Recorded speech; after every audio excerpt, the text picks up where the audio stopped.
While at Stanford, we talked about radiation.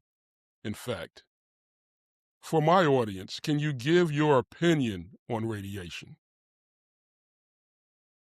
Sure. So this is another topic that comes up a lot about the role and timing of radiation and what kind of radiation to give. Traditionally, many decades ago, radiation filled the heart with dread because they heard stories of what radiation can do as dangers. But really, we've gotten so good at radiation therapy, and there's been monumental innovations in radiation therapy over the last 30 years that those old fears really are not substantiated. Not that there's no risk, but the great fears are unsubstantiated. And the real question comes back to what is the role of radiation? So radiation does not work in everybody with acromegaly. It works, depending on who you read, somewhere between 50 and about 80% of patients. And part of the reason why it doesn't work in everybody is because radiation works by killing cells largely as they're dividing. The faster a cell is dividing, like an aggressive cancer, the better chance radiation has of killing that cell division quickly. Acromegaly tumors tend to grow really slowly. So radiation, when it does work, can take years to work. So that's the second point. Not only does it not work in everybody, but it could take years, anywhere from 2 to 10 years or more sometimes to be effective. And in fact, we oftentimes reconsider further radiation. We call that a boost of radiation around year 4 or 5 if the person still has active acromegaly to make sure that we continue to treat.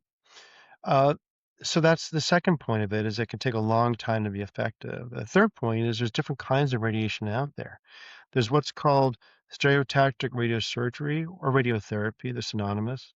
And this is basically radiation called cyberknife, called gamma knife, proton beams, another kind like this, where it could be given anywhere from one to just a few times, versus the kind of traditional conventional radiation therapy they can take daily for 6 weeks.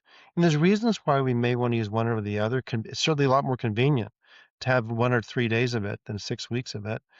But there's reasons, but you can only do that if the tumor is not next to an important structure like the eyes, the eye nerves, because you don't want to have any chance of damaging the eye nerves, which you can get if you give a lot over 1 to 3 days. So basically, radiation doesn't work in everybody, it can take years to work, but definitely has a role. And the role is usually in the United States used as adjuvant fashion. Adjuvant means second or third line therapy in patients who've had surgery, maybe who've tried medical therapy, but the acromegaly is still persisting despite the best attempts at surgery. So we try to radiate what is left. Now, in other parts of the world where medical therapies may not be available, radiation therapy is used much more because if patients don't have access to the medications that we're fortunate in the United States to have access to, that radiation may be the way to go. And it may be that is the next step in the care. So some of this depends on region, some of this depends on economy, some of this depends upon what country in the world we're talking about, where radiation will be used more or less. But generally, it's an excellent strategy to use. Usually, again, for us, the second or third line therapy. And if you do use it, keep in mind it may take a few years for that to be effective. And during that time, someone's got to be on medical therapy. So we place the person on medical therapy, keep the IGF-1 normal, and maybe once a year withdraw the medical therapy and see if the IGF-1 remains normal. And if so, great. If not, we go back on medical therapy and reapproach this a year later and keep doing that until we know the radiation has been effective. Conversation of radiation leads me directly into my next question. Cancer is a very real fear in the acromegaly community. And I personally know people who live with both cancer and acromegaly. The link between excessive growth hormone and cancers like colon and thyroid is still debated. And even the latest consensus guidelines haven't settled the screening question. So, how real is the risk and what should acromegaly patients be asking their doctors right now, Dr. Katznelson? Yeah, so The link between acromegaly and cancer has been debated for decades. What we do know is that there is a higher incidence of colon polyps. So a colon polyp, which is found during a colonoscopy, is a potential premalignant condition. So that every patient, uh, either at the time of diagnosis or shortly thereafter, should have a colonoscopy, in my view. And the colonoscopy, if it reveals colon polyps, we should probably do a repeat colonoscopy after those polyps are removed in the near future afterwards. There aren't set guidelines on this, but we often think about it, well, at least the next 2 or 3 years, you should have another colonoscopy to look for colon polyps, particularly if the acromegaly remains active.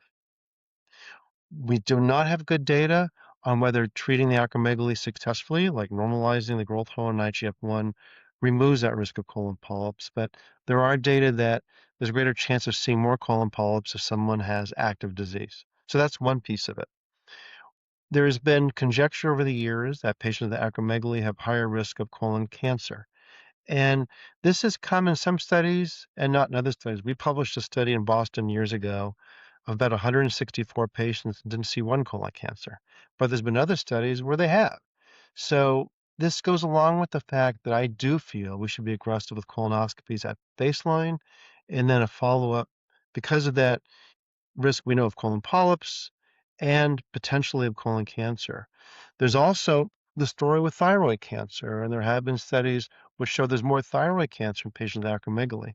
Now, part of that is because there is more goiter. That's a large thyroid gland in patients with acromegaly, and goiters themselves can have nodules that can become cancer. So it may be that just the presence of the goiter, the nodules in the thyroid gland, which you see with acromegaly, can cause increased risk of cancer. And that's why in the guidelines that have been published, we've said that everybody with acromegaly should have a physical exam for feeling to feel for a thyroid gland enlargement, a goiter, and if there is one exists, doing an ultrasound. Now, keep in mind, there's different consensus statements internationally. Some that say every patient should have a thyroid ultrasound, but that's how we landed with the Endocrine Society guidelines. Is if there's a palpable problem, or you can't palpate because a patient has a thick neck, then do an ultrasound and move from there to screen for thyroid cancer. Now, there's one other part of this that there has been a study which showed that in women who have, particularly in premenopausal breast cancer, if they have active cancer, active, and they have acromegaly active, that these patients have higher risk of aggressive cancers. And if that's the case, it's super important that we maintain a normal growth hormone IGF-1 in those patients because of that potential risk of cancer growth, cancer recurrence. Um, so aggression from cancer due to acromegaly, just because maybe the growth hormone is just driving it to grow, is another risk. So I think we need to be very thoughtful and deliberate in approaching patients with acromegaly for the risk or the concern of cancer. Colonoscopy I talked about, thyroid exams with thyroid ultrasound we talked about, and if the patient has a past history of cancer, making sure we're aggressive at normalizing that growth hormone and IGF-1. Because of that, maybe it's a theoretical risk, but risk of more aggressive cancer.